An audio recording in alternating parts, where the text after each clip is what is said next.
chairman is authorized to declare a recess of the committee at any time. This hearing is titled Evaluating the Defense Production Act.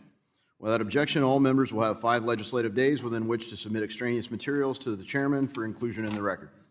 I now recognize myself for 4 minutes for an opening statement. I want to welcome our witnesses to today's national security hearing, which is devoted to evaluating the Defense Production Act ahead of its expiration on September 30th, 2025. As Congress prepares to reauthorize the Defense Production Act, today's panel of witnesses will provide a fundamental overview of DPA, examining its authorities and uses to increase this committee's understanding for effective updates and improvements. This panel's testimony will inform our consideration of how Congress can reform and more effectively deploy the Defense Production Act. The DPA was initially enacted in 1950 in response to the outbreak of the Korean War, as President Harry Truman aimed to secure domestic industrial resources to meet the nation's national security needs during that war and future national emergencies. It was created with good intentions to bolster the resilience of the United States industrial base in times of crisis by promoting domestic production rather than a reliance on foreign sources. Today, this is more critical than ever as the United States has become dependent upon foreign production of critical materials, goods, and services across many sectors. Moreover, in recent years, the DPA has not been used as effectively as it could, and arguably, it's been misused. It's time for Congress not just to reauthorize, but to reset and realign DPA's authorities. For example, the previous administration invoked Defense Production Act to require suppliers to provide key inputs to infant formula manufacturers before other customers. Is this a proper use of DPA? A month later, President Biden leaned on DPA to boost the production of residential heat pumps. While the goal might have been laudable, is this really a correct use of DPA? Look forward to examining all sorts of things with this review. Under both Biden and the first Trump administrations, many of the DPA's authorities risked irrelevance. From 2018 to 2024, for example, there was only 1 direct loan and 0 loan guarantees, not because there's no need, but because DPA processes are arguably too cumbersome. If so, they need reform. Meanwhile, our supply chains remain vulnerable, and our defense stockpiles are dangerously depleted and deeply entrenched with bureaucratic processes. The DPA was most notably used during COVID pandemic, and this is the first reauthorization since then. This period highlighted deep vulnerabilities. If we can count on the DPA to be reactive once an emergency arrives, our response may come too late. Modernizing DPA means discovering what a more proactive posture would look like. We have the opportunity to prepare rather than just react. Our adversaries are advancing in critical sectors, from semiconductors to tooling, rare earth mineral processing to pharmaceuticals, and we need stronger domestic capabilities that cannot be done currently. The need for a powerful DPA and robust defense industrial base here in the United States intensifies as threats we face continuously augmented and relationships become strained in various ways. The DPA is a critical component of the United States national security toolkit that warrants reauthorization, yet this should come only after a thorough review, reassessment, and taking every opportunity to improve on it.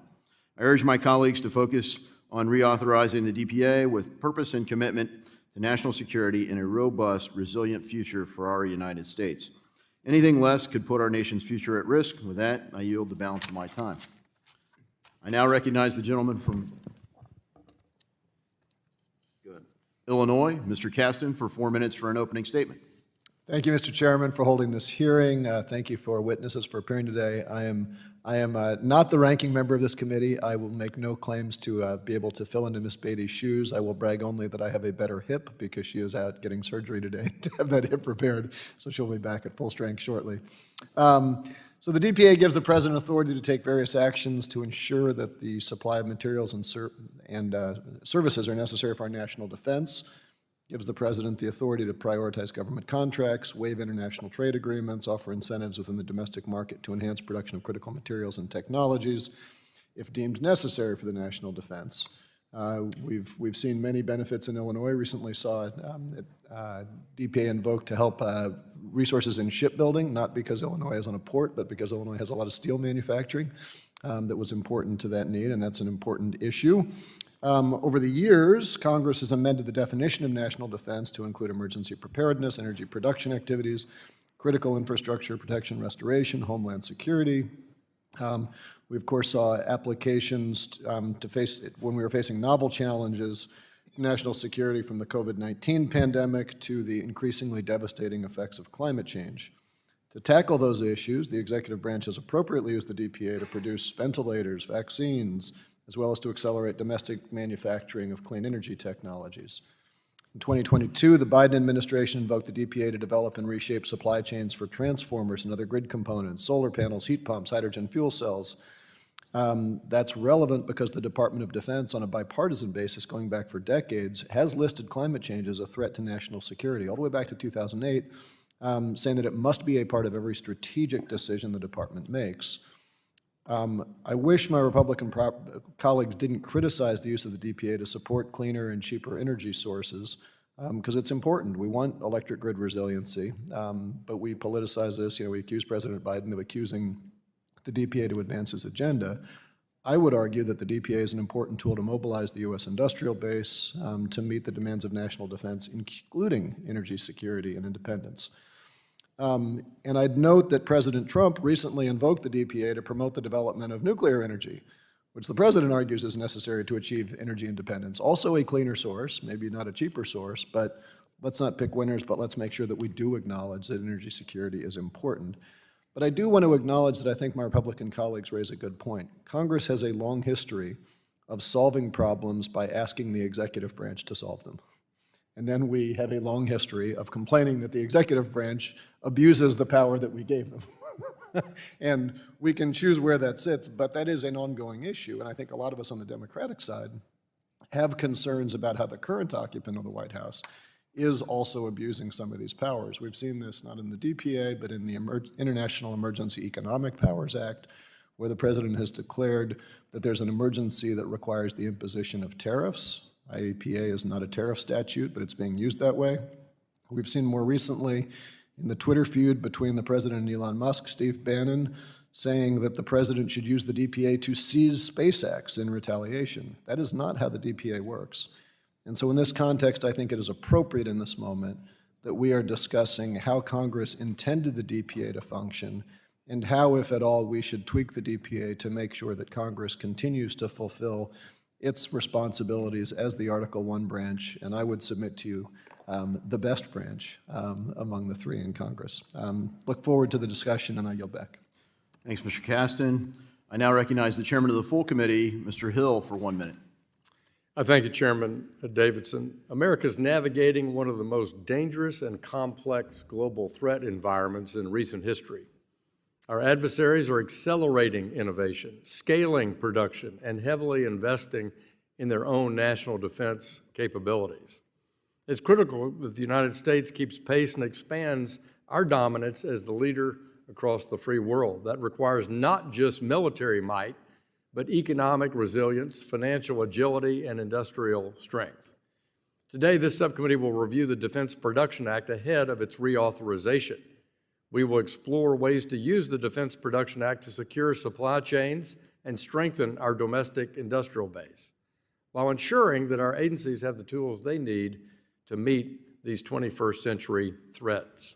I thank Chairman Davidson for his leadership. I look forward to our panel, and I thank members on both sides of the aisle for engaging on this important issue, and I yield back. Thank you, Chairman. Today, we welcome the testimony of Mr. William Russell, a Director in Contracting and National Security Acquisitions at the Government Accountability Office, and Mr. Adam Levin, an Analyst in Economic Development Policy at the Congressional Research Service. We thank you both for taking time to be here today and for the preparation you've done in advance. You will each be recognized for 5 minutes to give an oral presentation of your testimony. Without objection, your written statements will be made part of the record. Mr. Russell, you are now recognized for 5 minutes for your oral statement. Thank you, Chairman Davidson, Chairman Hill, Vice Chair Nunn, and Congressman Caston, members of the subcommittee. Thank you for the opportunity to discuss federal agency use of the Defense Production Act. While the DPA was first enacted nearly 75 years ago, its authorities continue to be relied upon to bolster the industrial base today. Since its last reauthorization in fiscal year 2018, Congress has appropriated at least $3.2 billion for DPA-related activities, and agencies have used the DPA in a range of circumstances to address national emergencies such as the COVID-19 pandemic to ongoing efforts to make our supply chains more resilient. In 2025 alone, agencies are using the DPA to help reconstitute the Naval Industrial Base and to assist with the expanded production of critical minerals. Unless reauthorized, the DPA authorities will expire in September 2025. Overall, the DPA has been a durable and important tool to address emergencies and enable domestic industrial base to maintain or increase production of needed defense resources. I'd like to highlight today how agencies have used the DPA since it was last reauthorized, as well as several challenges they faced in doing so. This is based on our prior work looking at the DPA as well as our new report that was issued today. From fiscal years 2018 to 2024, agencies such as Department of Defense, Department of Energy, Health and Human Services, and others have placed over 2.5 million Title I priority ratings on contracts or orders. Priority ratings require companies to preference the delivery of goods and services needed to the national defense over other customers. For example, DoD uses these ratings for the production of military aircraft and ships, among other things. These agencies also made 222 Title III investments valued at approximately $3.2 billion to bolster the domestic industrial base through expansion of manufacturing capacity of existing suppliers, sustaining some of those suppliers, and bringing in new suppliers. For example, DoD completed investments that were used to respond to COVID-19 by expanding production of N95 masks and respirators, and has ongoing investments intended to expand the domestic capacity in areas such as critical materials used in weapon systems, areas like electronics, missiles, munitions, and more. Use of Title VII authorities included industrial base assessments and one voluntary agreement with industry over that period. For example, DoD, HHS, DHS, and others requested or completed 17 industrial-based assessments to better understand critical supply chains such as microelectronics. Agencies have experienced a number of challenges when using the DPA, specifically difficulties tracking the rated orders through the COVID-19 response. Our latest report found additional challenges. For example, DoD noted that industry partners do not always understand how to apply the priority ratings throughout the supply chain, and DoD is currently conducting outreach to ensure better understanding of these responsibilities. In terms of Title III, a key authority for loans was only used once since 2018. We found that DoD does not currently have the expertise within its Defense Production Act Purchases Office to fully leverage loan authorities.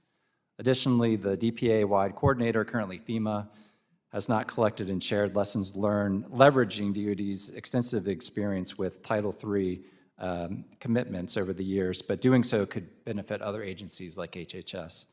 We had a recommendation to FEMA to address this issue, and they concurred with it and are planning to take actions on that front. In terms of how the DPA may or may not be used. One option for doing so may be to amend the law's definition of national defense. Congress provides appropriations for DPA activities. Since fiscal year 2020, Congress has appropriated at least $4.4 billion to the DPA fund, which pays for Title III activities, as well as at least another $10 billion to pay for DPA responses to the COVID-19 pandemic. Congress may consider whether to continue these levels of appropriations, which are relatively high by historical comparison. This concludes my remarks. Thank you for the opportunity to testify. I look forward to your questions. Thanks, Mr. Levin. I now recognize the ranking member of the full committee, Ms. Waters. Thank you very 1 much. minute. The Defense Production Act is America's way that mobilizes our nation's resources, helping to meet challenges like war, pandemics, or natural disasters. It gives the president extraordinary authority to prioritize, allocate, and boost production of critical materials, services, and facilities. And in the hands of someone willing to bend, break, or disregard the law, it is concerning. Donald Trump has abused the International Economic Emergency Powers Act to launch his trade war. He's abused the Alien Enemies Act to declare war against migrants. He's abusing Title X and sending troops into LA streets. Someone with such disregard for the law might use the DPA to hurt civil protesters or reward its crypto investors. Given these novel abuses, we must consider novel ways to protect DPA's important activities and enhance our oversight. Thank you, and I yield back. Thank the ranking member. I'll now turn to member questions and recognize myself for 5 minutes to begin questions. Title I of the Defense Production Act deals with priority rated contracts and orders which take preference over other contracts in the event that a contractor can't meet all required delivery dates. That works fine in the United States for industries that already exist, but we saw in COVID where you had contractors trying to find ultimately the same handful of suppliers, mostly in China, and just bid up the price. So we have challenges even mapping what some of the supply chains look like to be ready in advance. So we found reacting isn't always adequate. Existing priorities and allocations in DPA span from agriculture, defense, energy, commerce, homeland security, transportation, and health resources. I'm aware that recently, from 2018 to 2024, nearly all priority ratings were placed for military goods. This makes sense to me given the original intent of President Truman's 1950 legislation, but the world continues to develop and change. However, as I said, the industrial supply of semiconductors, prescription drugs, steel, tooling, rare earth minerals, microelectronics, to name a few, are extremely important for the United States to produce domestically and are key inputs in all aspects of our supply chains. A reliable and resilient industrial base consisting of these inputs, in addition to conventional military armaments, is vital for national security. For instance, the COVID pandemic exposed an enormous existence reliance on China for health supplies. Specifically, India and China are increasingly the leading U.S. sources for generic pharmaceuticals, which account for 91% of all prescriptions in the United States. You can't just turn on those kind of supply chains overnight. So it's time to implement proactive solutions now. Mr. Russell, while DPA originally and currently promulgates military equipment, do you believe it's aligned with the legislation's objectives to consider other sectors like pharmaceuticals in national supply chain readiness? Absolutely, Mr. Chairman. I think we've seen in the last several years since the DPA has been reauthorized that the DPA authorities have been applied across a number of areas. Certainly, a lot of those do have to do with DoD and military equipment, but there are investments in pharmaceuticals. HHS has been using it to help resupply the strategic national stockpile that was so critical during the COVID-19 pandemic. So there are a range of uses for Title I and Title III beyond just the military applications. Yeah, and Mr. Levin, what do you think? I mean, we've mentioned everything from energy security, pharmaceuticals, health supplies. I mean, what do you think about being more proactive with the DPA authorities? Thank you, Mr. Chairman. I echo my colleagues' comments that most DPA uses, are for defense applications by DoD. DoD is the heaviest user of DPA. But what I can also say is that the DPA is generally understood to give the president fairly wide latitude in using it, as long as it is used for the purposes of national defense, and if the president does declare that it is being used in cases of national defense. And I think that's what we've seen in the past few years with some of the non-defense applications of the law. Yeah, so you definitely lean on the presidential discretion. It is kind of wide open. Congress tried to be proactive with the CHIPS Act. President Trump's been critical of that approach. I didn't think it was the best approach, but at least we're recognizing critical shortage. And I agree with Mr. Caston, we should be a little more proactive. I think this gives us a great opportunity. Mr. Russell, on the defense side, Russia currently produces more artillery, shells, tanks, drones, munitions of all sorts in greater capacity than really NATO combined. We've seen kind of an alarming surge from Russia's capabilities in Ukraine in particular. How can authorities under DPA be used effectively to not just use the arsenal approach, but domestic supply chains to bolster the rest of the defense industrial base? Yeah, thank you for the question, Mr. Chairman. I think what we saw with DoD trying to recapitalize and re-equip for items sent to Ukraine was a great example. DPA authorities are used exclusively in terms of Title III, Title I to build up supplies of ammunition, tactical vehicles, missiles, all kinds of munitions. And so Title III has been an instrumental tool to help companies quickly scale up production, add a shift. You can use those funds to buy important manufacturing equipment to facilitate, create new facilities. So that's been a key aspect that we've seen, just recently. Yeah, thank you, and I look forward to continuing the dialogue. And my time's expired, and I now recognize the gentleman from Illinois, Mr. Caston, for 5 minutes. Thank you. So I want to start with the observation I made at the start that Congress, the bias whenever we see a problem is to direct the executive branch to solve it. It's much easier to write legislation that way. We could do a better job. I want to start with you, Mr. Levin, and can you just talk about within the existing DPA, can you help us understand what congressional oversight is built into that constrains the executive branch? Yes, thank you for the question, Representative. There are a few oversight mechanisms. So, for example, with funding of the DPA, Congress has set a cap on the DPA fund, which pays for Title III actions. The unobligated balance at the end of every fiscal year cannot exceed $750 million. That's one example. Another one is for Title III activities. As certain activities over $50 million, that would be over $50 million, require congressional approval before the president can take those activities. Those are a few examples of some of the oversight that Congress has written into the law. Okay. And Mr. Russell, are you familiar with the ways that the DPA has been used in the past to help address U.S. energy supply? Just certainly, Department of Energy has a number of rated orders under Title I. Mr. Levin, any specific examples you're aware of? Yeah, so the DPA in Title I specifically does identify energy as a critical and strategic material, therefore making it eligible for to be covered by the DPA, for example. Okay, and I was thinking of specific ones. I'll just throw out.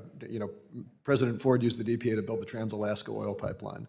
The Clinton administration used it for oil production. The Bush administration used it to provide natural gas to California during the 2000 electricity crisis. We've used this a lot to recognize the supply. I'm a bit of a nerd on this because I was in the energy industry for 20 years before I came to Congress, and there's an old saying in the power industry that everybody wants to be the third owner of a power plant.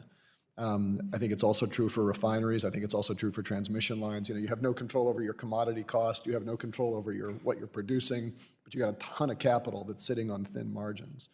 And I think the challenge has often been where the DPA has been handy is how do you build stuff in that environment without government oversight? We've done it with regulated monopolies, et cetera, et cetera. There is a concern, there's political pushback when Biden was using this to say, well, let's build stuff that's cheaper, like wind, like solar, like efficiency. And I think the challenge has been that the industry has always been deathly afraid of cheap energy.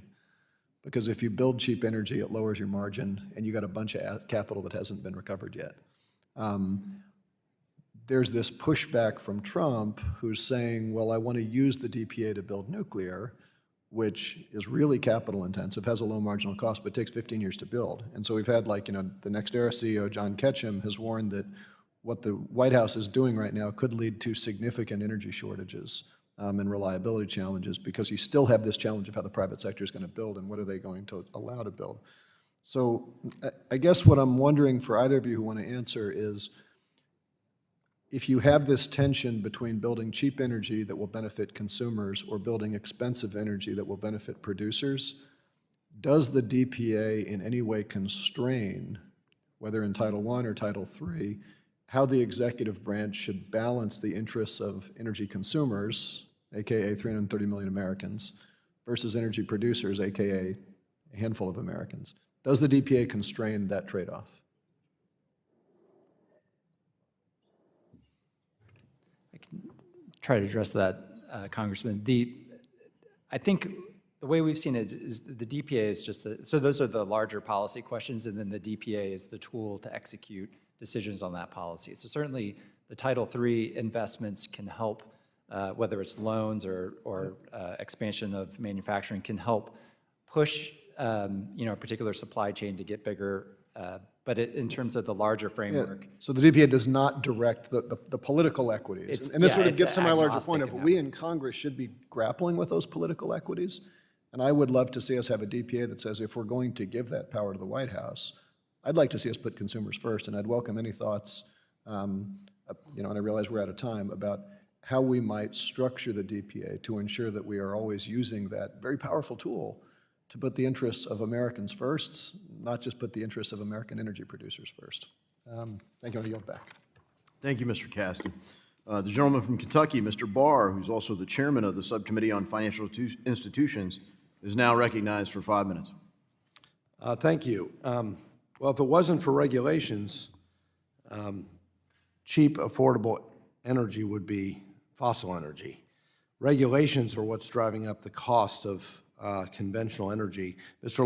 Levin, permitting and regulatory barriers imposed by the Biden administration have significantly obstructed grid development at a time when our energy demand is rapidly accelerating, driven in large part by the rapid growth of artificial intelligence and data centers needed to power the technology. How can the Trump administration, we know the Trump administration has issued some executive orders on coal and other fossil energy. How can the Trump administration use DPA authorities to either build new or reopen shuttered power plants, whether they're coal-fired plants or gas-fired plants, and strengthen domestic energy reliability? Thank you for the question, Representative. The DPA does give the president broad latitude to invoke the law if it's deemed to be in national defense concern. And you're correct that President Trump did recently issue termination and executive order that named coal as essential to national defense and eligible for Title III assistance. One thing I would say is that the DPA, given that its levels of appropriations and the funding cap, sometimes it can be difficult to, for example, create a new industry or restart an industry as opposed to using the DPA as more of a catalytic investment to get something started. I think that might be a consideration in this case. So under existing Title I and Title III authorities, can the executive branch invoke those authorities to bypass permitting requirements? The DPA does not specifically address permitting requirements. That could be something that Congress will consider. So in reauthorization, we could add that to the toolbox, so to speak, of giving the executive branch under the DPA the ability to expedite permitting. I'm not an expert in permitting, and I believe there are other laws that govern that, but consideration of that could be something Congress could look at least. What other barriers are there that the DPA could potentially eliminate to reopening or building new coal-fired power plants to address the massive need for power for artificial intelligence and data centers?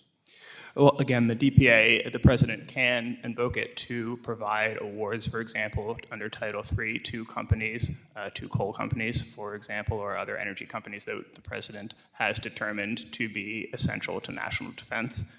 So that's one option. Are there other laws that are in place that would frustrate the president's invocation of the DPA to permit new coal-fired power? That would be outside the scope of my expertise. Well, I think here's the point. It's too hard to build new coal-fired power plants in this country. It's too hard to build new gas plants in this country that we need for national security, that we need for AI. There's subsidies that have been in policy to build renewables, but it's too hard today to open new fossil energy power generation. The DPA is needed to cut through all that red tape it is a national security imperative that we need base load power in this country. And my question is the DPA a sufficient tool to cut through all of that red tape? What do we need to do in reauthorization of DPA to make sure that these other barriers, these regulatory barriers to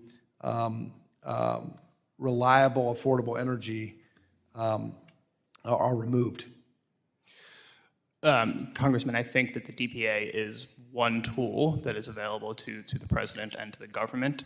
And so I think it's best considered as part of any suite of options that might be considered. Again, I would go back to some potential funding constraints, the $750 million cap on unobligated funding. And so I think given that, it's potentially worthwhile to think of the DPA, how it could operate in conjunction with other tools that are available. Thank you. My time has expired. Thanks, the gentleman from Kentucky. The gentlewoman from California, Ms. Waters, who's also the ranking member of the full committee, is now recognized for 5 minutes. Mr. Russell, President Trump and Elon Musk were recently engaged in a Twitter spat. While this was amusing in some ways, and some would say wholly unsurprising, it also raised questions about the Defense Production Act. This was because, as these two corrupt oligarchs fought, Steve Bannon, an advisor to the president, declared that Trump should use his DPA authority as president, quote, unquote, seize SpaceX, Musk's company. Mr. Levin, could President use the DPA to seize Elon Musk's companies or any of his company's assets? Why or why not? Thank you for the question, Ranking Member.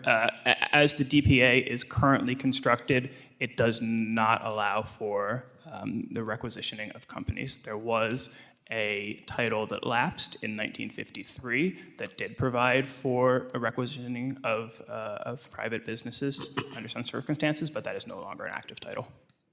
Thank you. Can the DPA be used to refuse contracts or force undesirable contracts on firms for inappropriate reasons, like if a company's CEO spoke ill of the president's trade policy or didn't make a big enough investment in his private cryptocurrency company? Can they be refused? Can he refuse to be used to refuse contracts? Title I does require companies to accept priority rated contracts. Regulations that are in place do allow for certain exemptions to those requirements. However, those regulations, the exemptions, are generally based on things like a company not being able to fulfill the order or having other rated orders ahead of that order in the queue. Finally, I know that members of Congress might have disagreements on the scope of what should constitute national defense under the DPA. Generally, though, we agree on its purpose. Is it conceivable, though, that instead of preparation or support for possible emergencies, the DPA funds could be diverted to pay for a deportation camp in Libya or refurbishing the prison in Alcatraz and so on? What are the limitations of the act, and what are the oversight options for members of Congress who have concerns about how the law is being interpreted and executed by the president? I'm sticking with you, Mr. Levin. Sure, thank you. I can't speculate on potential uses of the DPA. What I can say is that the DPA is generally understood to give the president broad authorities to invoke it for national defense, as national defense is defined in the law. I think an potential oversight mechanism for Congress could be to address the definition of national defense. It has done so numerous times over the years. For example, Homeland Security was added to the definition, I believe, in 2009. So that would be a potential oversight mechanism for Congress. Further, and I know this may go a little beyond your expertise, but do you see that the president, having created all of these crypto companies and stablecoin, that anyway they can be enhanced that would cross with the DPA? Again, it's hard to speculate on potential cases. That does seem to be outside of the DPA's scope. As I understand it, he wanted to set up a DPA Bitcoin reserve. Did you hear about that? I did not. Did anybody hear about that? I have not heard of that. Okay, well, because you're so expert in DPA, let me just ask if perhaps in your continued work and research, et cetera, that if you learn about cryptocurrency being advanced, the president's ownership in any way, I would hope that you would include that in the knowledge that you could share with the Congress of the United States. Thank you very much, and I yield back. Thank you, Ms. Waters. The gentleman from Texas, Mr. Williams, who's the chairman of the Small Business Committee, is now recognized for 5 minutes. Thank you, Mr. Chairman, and thank you all for being here today.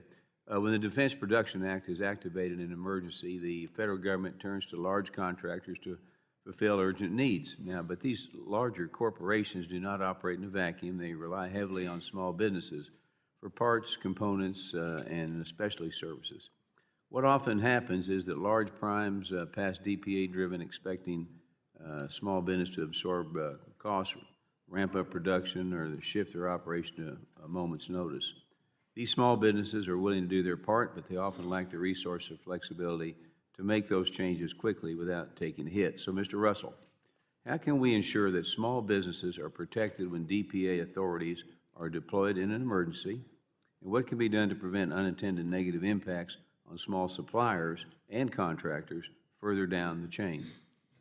Thank you for the question, Congressman. A couple of thoughts there. One, in Title VII, there is a specific preference for small business utilization and to try to give awards and think of small businesses as part of using the DPA. So that's a plus. That's something the committee could potentially look at to build on in other sections. In terms of the Title I, the rated orders, we did see during COVID-19 an instance with a particular fabric for N95 masks, lots of rated orders, and then some of the sub-tier suppliers that provided those materials got bombarded with competing rated orders. And so the key there, one of the expectations in Title I is for those companies and for the government to have a way to reconcile when those bottlenecks in the supply chain emerge. And so on the supplier standpoint, raise your hand, let the government customer know that you have these competing priorities. But then there has to be a coordination group. Right now FEMA is the lead of agency-wide coordination, but that group has to be active to quickly reconcile and get some relief to those sub-tier suppliers. So it's an important issue to look at. It's one that DoD, when we were doing the recent work, also noted that they're trying to educate some of the sub-tier suppliers on the responsibilities for Title I when they have a rated order. And the only other thing I would add is that within the Title I authorities, there are two types of rated orders, DO, DX. So there is an ability to further prioritize across rated orders. Thank you. One of the biggest complaints I hear from small business owners, especially manufacturers, is that when a national emergency hits, the federal process slows them down. Whether it's an unclear guidance, a burdensome paperwork, or long wait times for approvals and reimbursements. Many of these firms simply can't navigate the red tape fast enough to make a difference. And when you're talking about national security disaster response, timing is everything. These small businesses have the talent and equipment but lack a robust compliance department. So again, Mr. Russell, what reforms the DPA could better support small business in scaling production quickly during emergencies without getting buried in federal red tape? Yeah, I'd go back again to look at Title VII and some of the preferences that are already there for small businesses, and maybe that is an area that can be expanded as you think about reauthorization. I think DoD is doing the lion's share of the use of some of the titles, Title I and III in particular. So there could be an opportunity to help educate small businesses. They've tried to streamline the process with white papers and applying to the needs that emerge. But there's always more improvement to expedite the amount of time that it takes to look at the proposals that the small businesses or other companies propose, and then come to a contracting or other decision. In closing, we're in a different security environment today than when the DPA was first written, and our adversaries are not just building up their militaries, they're using economic leverage, trade choke points, and cyber attacks to weaken us before a shot is even fired. So when we've seen how it's through hacking, hostile trade policies, targeted shortages of critical inputs, these are real threats to our national defense readiness, and the DPA needs to keep up the pace with them. So briefly, while we have time left, Mr. Russell, as our adversaries become more sophisticated in targeting supply chains through cyber attacks or trade manipulation, how can DPA authorities be modernized to help neutralize these threats? A couple of thoughts there. One, there's the Defense Production Act Committee. That's been largely dormant. That could be a forum to potentially go across agencies that use the DPA and come up with a larger strategy to get at some of these national issues, cybersecurity. It could also be used to potentially. Gentleman's time's expired. I encourage a follow-up afterwards. The gentleman's time's expired. The gentleman from California, Mr. Vargas, is now recognized for 5 minutes. Thank you very much, Mr. Chair, and again, I thank the witnesses for being here. The Defense Production Act of 1950 has been a vital tool for our country in times of crisis. Whether it's a war or global pandemic, we have to make sure that we have the ability to respond swiftly to national security threats, and again, that's why I think this hearing is so important. Again, I want to thank the chairman and the ranking member for bringing it forward. During COVID, I had a provision included in the American Rescue Plan to support the President's use of DPA authorities with an additional $10 billion in appropriations to fund testing, personal protective equipment, vaccine production, and other critical medical supplies. The scope of how far the President should be able to go with DPA is an important discussion for us to have today. I'm glad we are having it.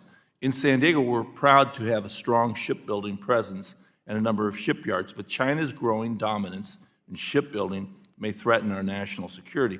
Mr. Russell, in fact, you even mentioned the Naval Industrial Base.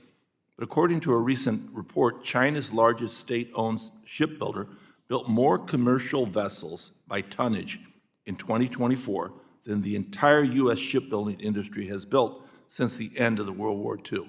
Now, if that statistic is correct, that's incredible.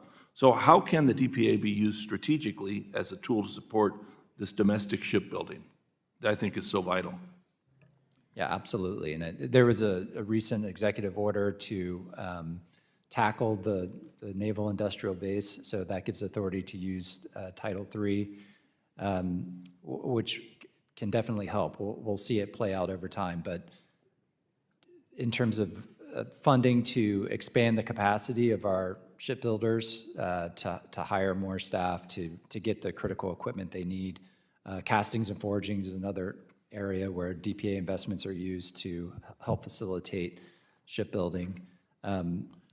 The other aspect would be maybe some industrial base assessments. There's that authority under Title VII that can help to further illuminate where there are some shortfalls in the supply chain and help agencies come up with a strategy to address them. But, you know, a couple of these large companies are in my district, and it's normally not the case that they're trying to find things. It's usually they don't have a contract for a ship. I mean, that's the thing. So they build up their resources in sense of staffing. They get all these great welders, and then all of a sudden they don't have a contract to build a ship or to fix a ship. And all of a sudden they have to lay off all these people, and it's very, very hard for them, once again, to get people to be able to do this. There has to be some way where we can work with the government to make sure that this doesn't happen again. I do think that this is a real problem. I think you do too, and I think others do too. How do we have more shipbuilding in the United States? I mean, I think we're getting our clock cleaned on this. Yeah, the one thing I would add, we've done a body of work looking at some of the struggles in shipbuilding, and the DPA is one aspect that could help, certainly with the Title III investments and potential use of loans. You know, but there's work for the Navy, Department of Navy to do as well in DoD in terms of production smoothing, ensuring that they're sufficiently utilizing the shipyards and maintaining the workforce when the companies do ramp up. Okay. Well, again, I hope we can do more in that because that really is a big concern of mine. And again, that's why I thank the chairman for bringing this forward. Lastly, one of the things that was interesting when you were talking about small business, one of the things you didn't mention was the Fifth Amendment of taking of private property without, for public purpose without just compensation. I mean, how does that interplay with the DPA? Because obviously that's a fundamental right under the Constitution. Congressman, are you referring to the industrial base assessments? Well, sure, but I guess also the context that you have a small business here that puts out a whole lot of money or is an opportunity that's lost to it. It's sort of a taking. How do you compensate it? I mean, there's a basic, right, a fundamental right under the Fifth Amendment that the government can't take anything for public purpose without just compensation. How does that interplay with the DPA? Yeah, that's not something that we've seen in the last, since it was reauthorized in 2018. Generally speaking, once the contractor or order has the priority rating, it's just a matter of executing the government's need above other customers. For the most part, what we've seen at DoD that uses the lion's share of those is that the company is able to meet all their orders, so they don't have to They don't lose prioritize anything. the customer. Okay, my time is up. Thank you, Mr. Chairman. Thank you, Mr. Vargas. I'd now like to recognize the gentlewoman from California, Ms. Kim, for 5 minutes. Thank you, Chairman Davidson and Ranking Member, for hosting this hearing. Thank you to our witnesses for joining us today. In 2021, those of us in Orange County saw the benefits of the Defense Production Act, or DPA, firsthand when it was invoked to increase fire hose production. As fires blazed through California, it was thanks to DPA that fire crews had the tools they needed to save lives and protect our homes. So as we consider the reauthorization of DPA, I believe it is critical that we make reforms that will protect our national security and enable efficient domestic supply chains and strengthen emergency preparedness.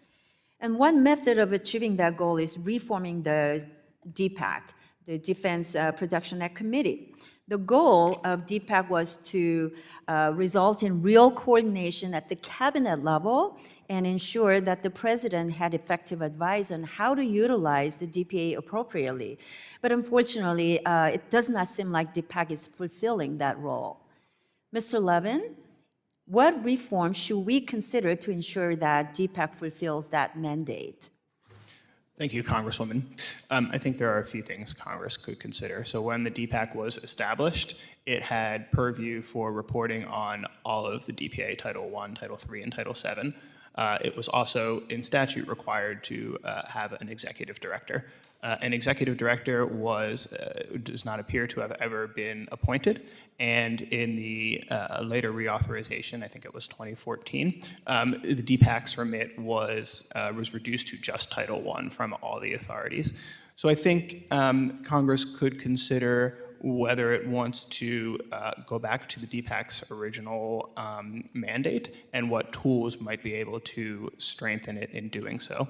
So that could be increased reporting requirements. That could potentially be something like mandating the level of official from the agencies that sit on the DPAC, specifically requiring that. Another thing that I'll mention is that by executive order, FEMA has been delegated to be the chair of DPAC. At one point, that was a rotating position, at least between FEMA and DoD, and DHS through FEMA through DHS, I should say. That could be it could be a rotating position again. The last thing I'll say is, Congress could consider potentially providing appropriations directly for the DPAC. Okay. Well, I do want to see DPAC that's engaged and active within the federal government. And one idea is to achieve that would be increase in assessments and simultaneous coordinations within the DPAC. So do you think that kind of a proposal will be beneficial in creating a more effective DPAC? I think that could be something that could be beneficial, and I think observers have noted that the DPAC was originally charged with interagency coordination, things like that, and has over the years appeared to not totally fulfill that that role. Yeah, overall, it seems like we need to thoroughly analyze DPAC and ensure that it functions the way that it was originally intended, and it's a tool during a crisis rather than a liability. Another aspect of the DPA that I'm concerned about is the Section 705. Section 705 authorizes the president to obtain necessary information to conduct the industry studies, and that includes inspection of business records and property. So, Mr. Levin, does anything in the law prevent an administration from using this authority to obtain Americans' personally identifiable information that may be possessed by a business? Nothing in the law specifically prevents that. However, the law does provide that the president or the business that is being, from which the information is being gleaned upon a request can Thank keep. you. I want to get to, you did answer that quickly. I'm going to shift gears and close by touching on China and our over-reliance on them for imported goods. So if we end up in global conflict with China and other countries, our current federal permitting timeline will not allow us to produce the necessary goods to protect Americans. So, Mr. Russell, can you talk about how we can reform the DPA to streamline the permitting and enable private companies to deliver the goods that we need on time? Absolutely. Thanks for the question. I think in short, there was a recent executive order that does just that, tries to target critical materials, critical minerals. As you noted, China does produce the lion's share, or at least the mines, the lion's share of rare earths and other things that are important.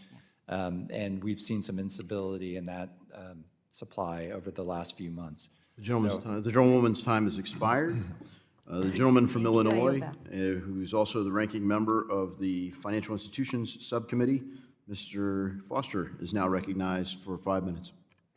Thank you, Mr. Chair, and to our witnesses. Mr. Russell, I'd like to start out with a shout out to GAO for all the tremendous work that you did on oversight of Operation Warp Speed and including the DPA during the COVID crisis.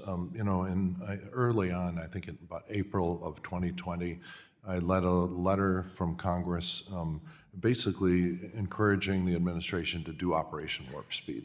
And this was, we didn't call it Warp Speed then, but it said, don't worry, just stand up these factories to build vaccines that have not been proven to work. And Congress, we promised, would not yell at you if you build a factory that ended up useless, which is actually what happened. 2 of the 3 vaccines that we put a lot of money into worked, and 1 didn't, and that's okay. That was the thinking behind it. It was shared by Dr. Peter Marks, who actually, I think, coined the term Operation Warp Speed. And he was one of the heroes who stood up the operation in the first place, and it's one of the tragedies of recent history that he recently quit in disgust over all of the activities of RFK and the budget cuts in agencies he's overseeing. But there was really spectacular work that was done, a lot of it with the DPA at the time. And so, and as part of the COVID Select Committee that I was on, I partnered with my Republican partner, Representative Dr. Mark Green, on requesting and then help guiding GAO oversight of Operation Warp Speed. And one of the great things that came out of that is that we have now a bunch of lessons learned. That so if we're in a comparable situation, there's actually a very good set of documents that can be read about what's going to work, what's going to be easy, what's going to be hard, when to use DPA and military assistance versus just going to public. And so that, and the GAO was sitting in on a lot of the the planning of of Operation Warp Speed, and it was great to see that partnership. That those who were executing Operation Warp Speed on the government level understood that GAO sitting in on their meetings and understanding what they were doing was a positive thing, and I heard later that they appreciated the advice in the periodic documents you did. So that is an example of government really working well, and when that happens, you deserve public acknowledgement. And so I guess that's now, the thing that we've struggled with for a long time is that there are lots of critical industries that we should, as a matter of national security, maintain in the United States, or at least in the free world, the countries we trust in the free world, for which the U.S. is not the low-cost supplier. Okay, and one example of this that's in the news right now is the critical minerals and for permanent magnets. The other PhD physicist in Congress, Representative Rushhold, worked for probably more than a decade on that with almost no success. What he got were reports. What he got Congress to agree to were reports on what a huge vulnerability this is, and no action, because the only ways that you can do, the only things you can do, the only tools government has are either taxing and spending. Taxing in the forms of tariffs, protective tariffs, or perhaps set-asides, which are sort of equivalent, or spending, subsidies.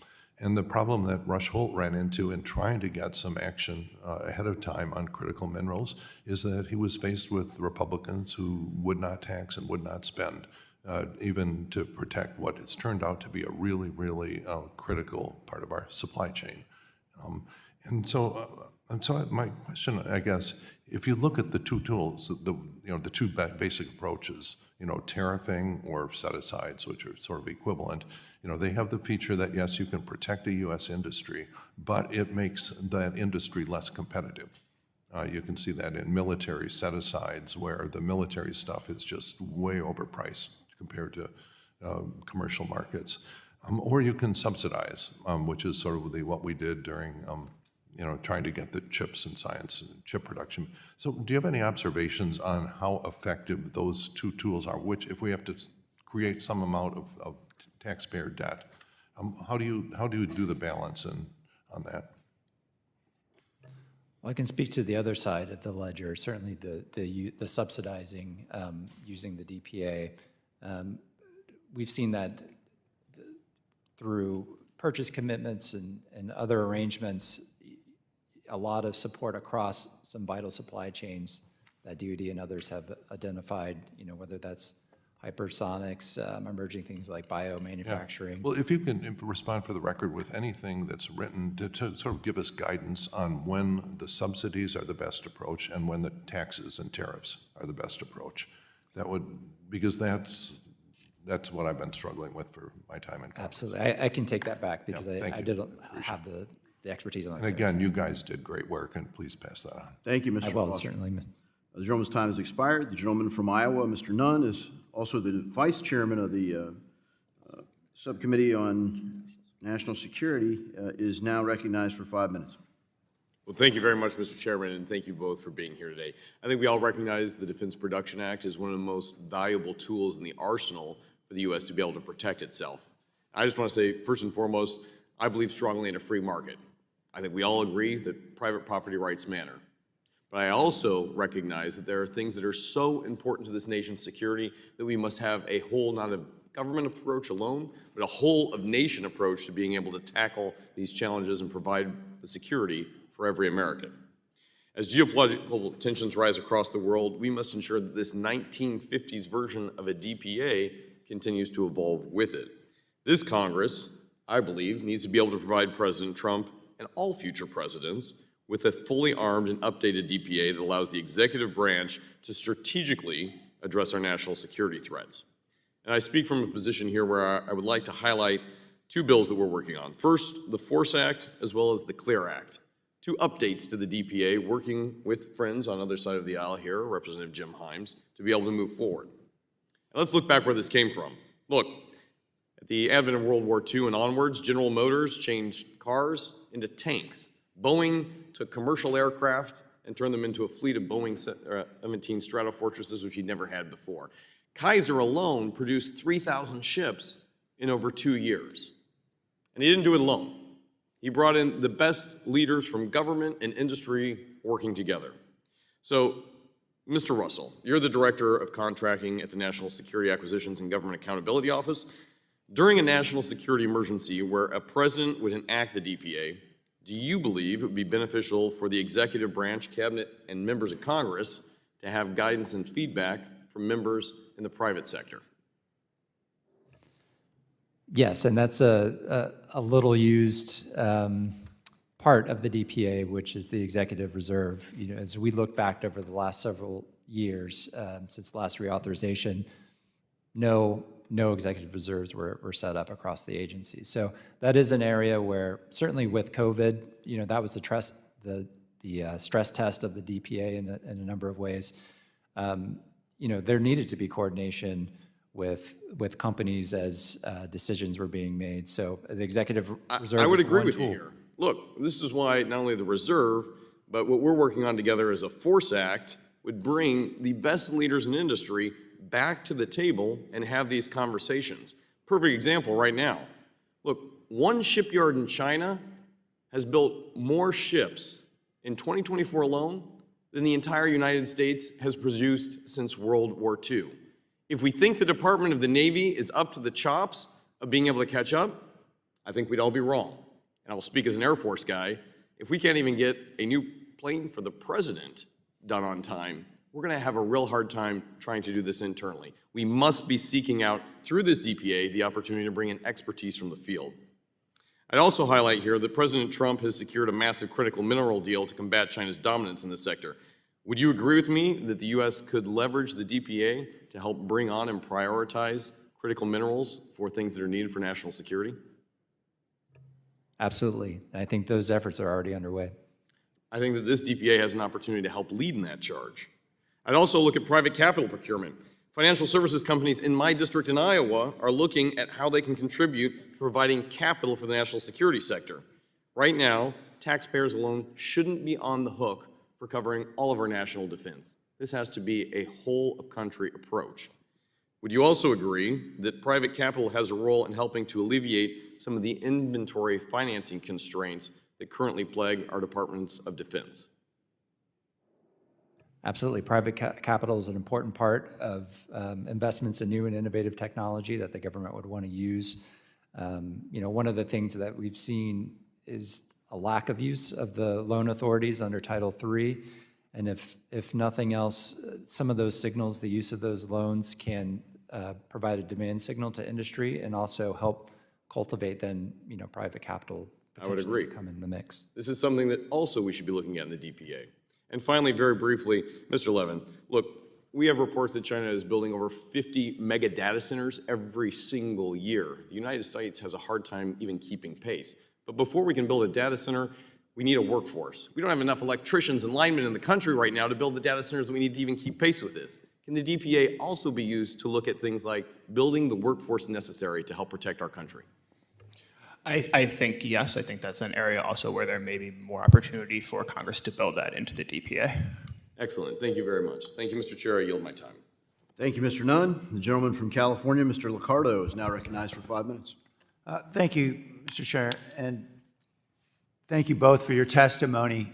We've certainly learned a lot of lessons from the war we're seeing in Ukraine and elsewhere around the globe around the limitations of traditional defense procurement as we watch $1,000 drones be deployed in great numbers, and we're spending $1 million or $2 million per rocket to try to shoot them down. And what I hear routinely in Silicon Valley is a frustration of an awful lot of tech leaders, of innovators, entrepreneurs, VCs, and others around trying to deal with defense procurement. And I know this is not a new challenge. I know a lot has been written about the challenges of procuring tech, but clearly the DPA does provide under Section 4533A for the procurement of critical technology items, and we've seen that certainly in 2023 and other times. I believe at that time it was around microelectronics. I suspect this is going to be increasingly a focus for us as we think about critical supply chain as technology. And so I'm thinking a lot about how the DPA might be used as a method to nudge the Defense Department and other departments toward more nimble ways of procuring technology than the traditional approaches of procuring ships and tanks. I think you've all heard the criticisms that the sclerotic approach of 9-year procurement cycles of long lists of specifications does not work in a world where technology development is much more dependent on iterative and nimble approaches, whether it's microelectronics or biotech.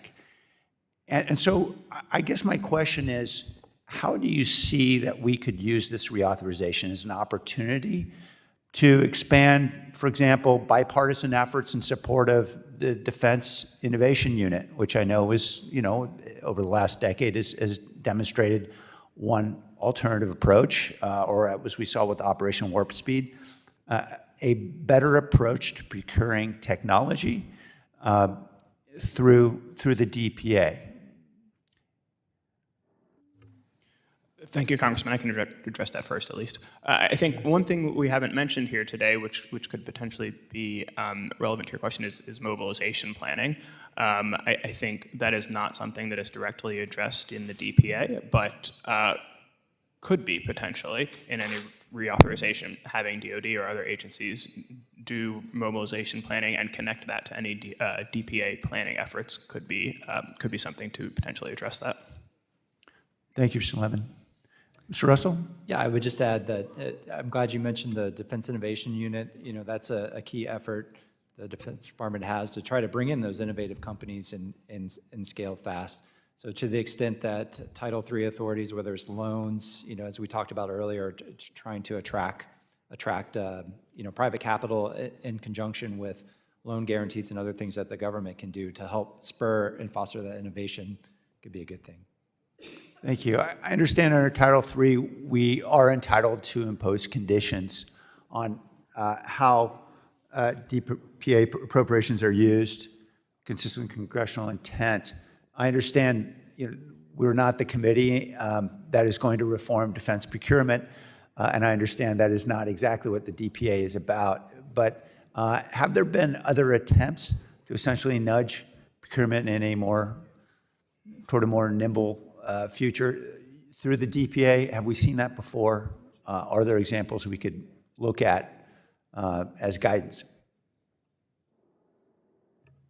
Outside the DPA, there are certainly other efforts to reform defense procurement. It's an area that's been on GAO's high-risk list, I think, since the 90s.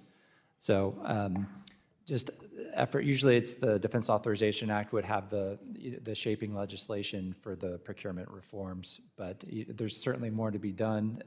I would speak to work that we've done looking at leading commercial practices, how companies do, the speed of innovation, coming up with minimal viable products, digital twins. All of those tools are important and can help streamline the requirements in the procurement side at DoD.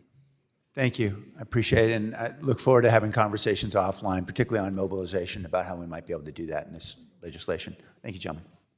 I yield. Thank you, Mr. Liccardo.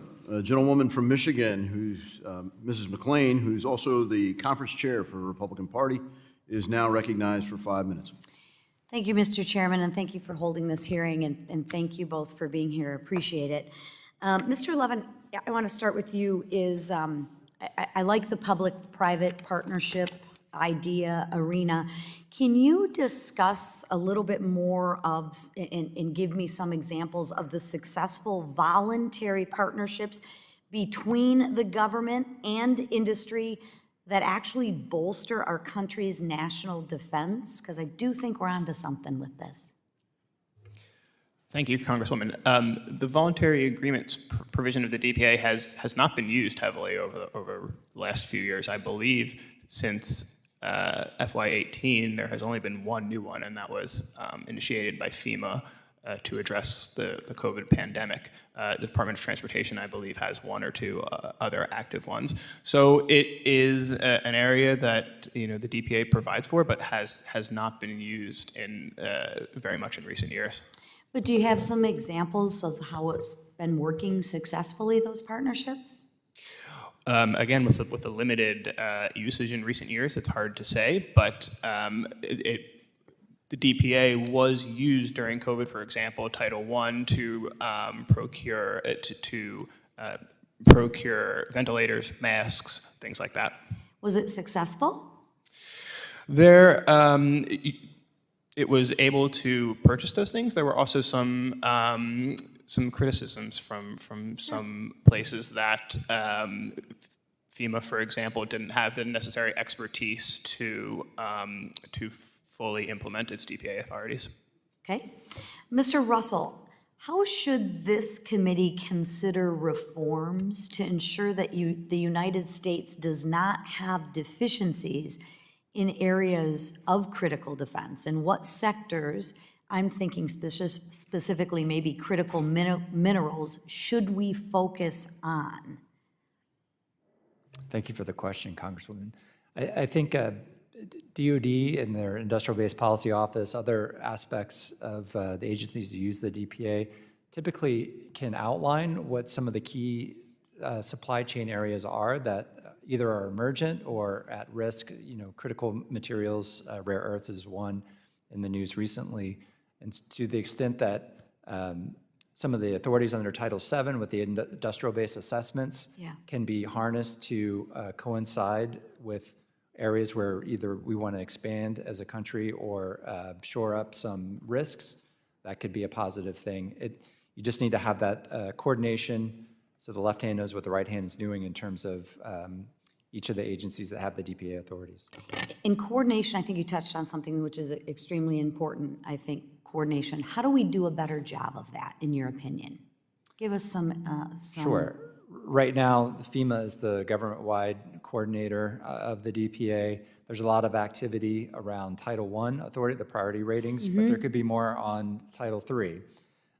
We had a recommendation in our report that came out today that recommended that FEMA try to leverage some of the lessons learned and experiences of DoD in applying the Title III purchase commitments and other things, so that could be shared with other agencies like HHS that's trying to stand up that capability. So there's lots of synergies like that could potentially be bolstered with. I think those recommendations, I think, would be helpful, and so thank you on that. And since you talked about priorities, let's move into that.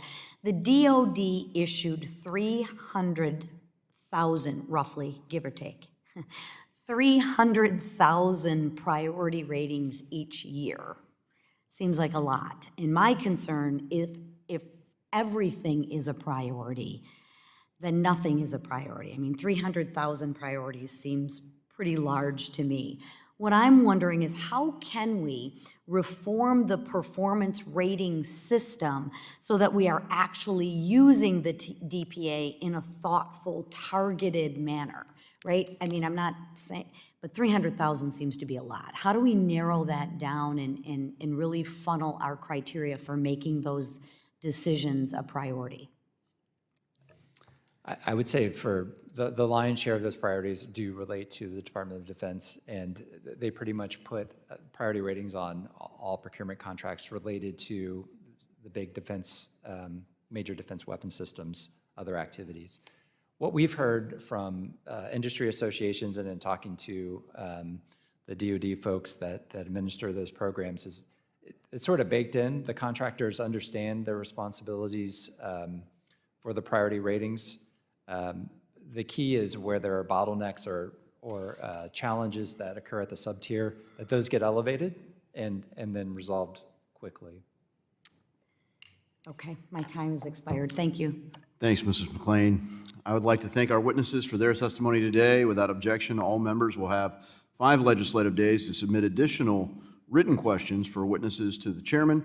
Questions will be forwarded to the witnesses for their response. Witnesses, please respond no later than July 17th. This hearing stands adjourned.